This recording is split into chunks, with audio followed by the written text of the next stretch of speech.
Ko'rmex tumani 3-sonli ta'lim maktabida ingliz tili o'qituvchi sifatida faoliyat yuritaman.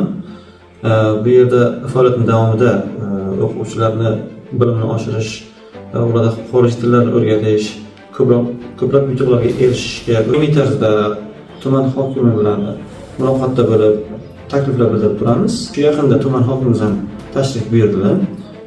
Tashriflari davomida aynan shu maktabni bilim darajasini ko'rib, hamda uni rivojlantirish maqsadida nima ishlar qilish mumkin, qanday takliflarimiz bor, shu narsani demak eshitish uchun, bilish uchun keldilar.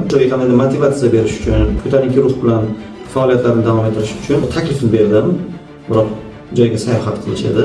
Nima yordam berdi?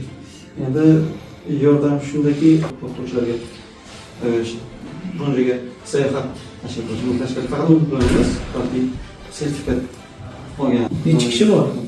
Hozir 20. Bo'ldi, men 45 kishilik joy qilib qilaman, avtobus qo'yib beraman. Ana yaqinda nasib bo'lsa Al-Buxoriy, Samarqandga Al-Buxoriy bobomizni katta bir o'sha majmuasi ochilishi bo'ladi. Keyin o'sha yerga Samarqandga qo'yib beraman. O'qituvchilar birga hammalaringiz sayohat.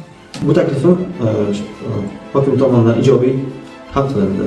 Dam olish kunida ta'lim sifatini oshirish uchun mehnat qilib o'z hissasini qo'shishga harakat qilayotgan barcha o'sha xorijiy tillar bo'yicha dars beradigan pedagoglar bilan birga yaqinda ochilgan Imom Al-Buxoriy majmuasiga tashrif buyurdik.